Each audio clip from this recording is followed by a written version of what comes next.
சந்திரனும் சனியும் சம்பந்தப்பட்டா இது இப்ப டிஜிட்டல் மீடியா இல்லையா உங்களுக்கு, இந்த டிஜிட்டல் மீடியால ஒரு டக்குன்னு உங்களுக்கு சிலர் வைரல் ஆவான் பார்த்துனீங்கன்னா, திடீர்னு வைரல் ஆவாங்க, நிறைய பேர் அவங்க பேரை சொல்ல துவங்குவாங்க. இவங்களுக்கெல்லாம் சந்திரனும் சனியும் சம்பந்தப்பட்டிருக்கும்.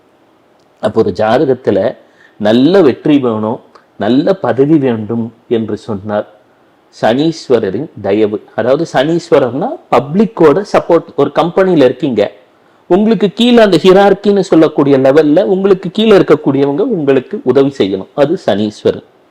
உங்களுக்கு ஆளுமை பண்பு தலைமை பண்பு வர வேண்டும், அதற்கு காரணம் சூரியன். குரு அப்படின்றது ஒரு விஷயத்தை அதிகப்படுத்தி எக்ஸாஜரேட் பண்ணி கொடுக்கக்கூடியது.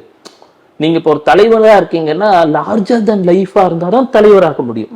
சரித்திரத்துல பாத்தீங்கன்னா இன்னைக்கு ராஜராஜ சோழனை பாக்குறோம், சதய நட்சத்திரம், அப்படியே ராஜராஜ சோழன் அப்படின்னு இன்னைக்கும் 1000 வருஷம் கழிச்சு அவரை பத்தி ஒரு படம் எடுத்தா நமக்கு ஒரு பிரமிப்பு, ஒரு பிரம்மாண்டம். காரணம் என்ன? அந்த குரு அங்கே செய்யக்கூடிய வேலை.